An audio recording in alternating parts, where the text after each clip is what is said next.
Hello, my name is Jacob Avery. I'm doing my initial literature synthesis for my biomechanics class.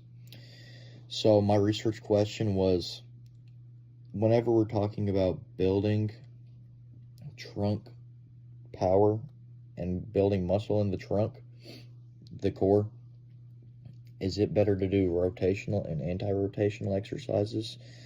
This would include a Russian twist, really any type of movement, like wood choppers, any type of movement where we're twisting at the hips or resisting twisting at the hips, as opposed to any type of movement in the frontal plane. This would be your traditional sit up, crunch, anything like that. So I've read a bunch of PubMed articles mainly, and they pretty much all agree that when we're talking about the rectus femoris, which is directly in the front of your stomach, frontal plane is key. I mean, if we're talking about our obliques, our internal, external obliques, that would be the muscles on the side, right above the rib cage. Twisting at the hips seems to be the way to go. There seems to be a disagreement, though, in just how much the rotational, anti-rotational exercises really help with the rectus femoris. I read half a dozen articles that were like, yeah, like it's a minor difference between frontal plane and rotational, anti-rotational exercises.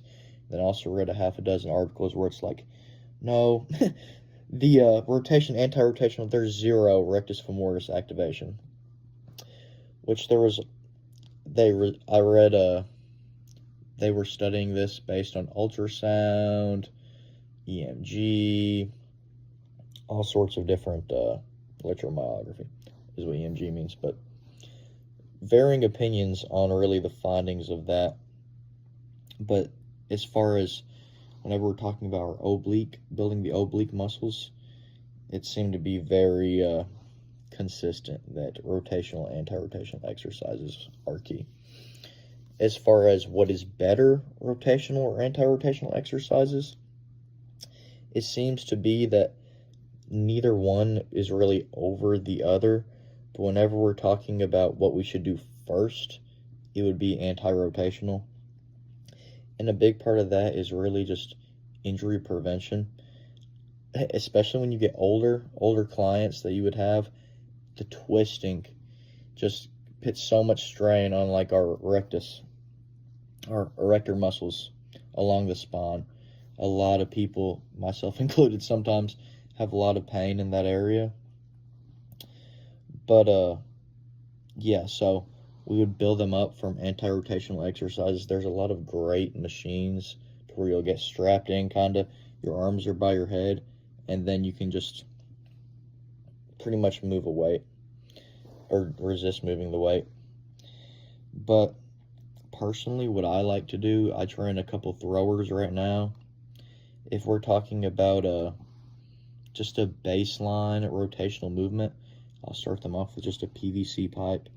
We'll go slow, just going through the motions, and then we'll work up to moving faster. I've messed around with different, working up to like a 45-pound barbell and twisting at the hips whenever we've worked that in. But speaking of moving faster and rotating, as far as flexibility goes, twisting at the hips is so much better than moving in the frontal plane. I feel like there's very few real-life movements where you're just directly right in front of you. Picking up a heavy box, okay, that's one. But every day we're gonna twist to tie our shoe. We're going to twist to open the car door. There's really a million different things there.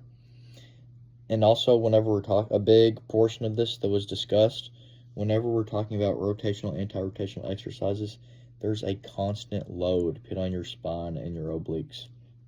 Whenever we're moving in the frontal, really just the eccentric phase has the most amount of load, which would be coming down.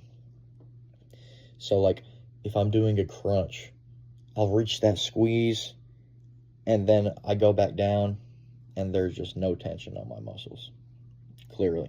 Whenever we're talking about rotating, there's a constant constant tension. Whenever, like, if I go to this side, it's on this side. If I go to that side, it's on the other. So, yeah, there's just constant tension there. But, that's pretty much all I have to say about that right now. Thank you for listening, and have a great day.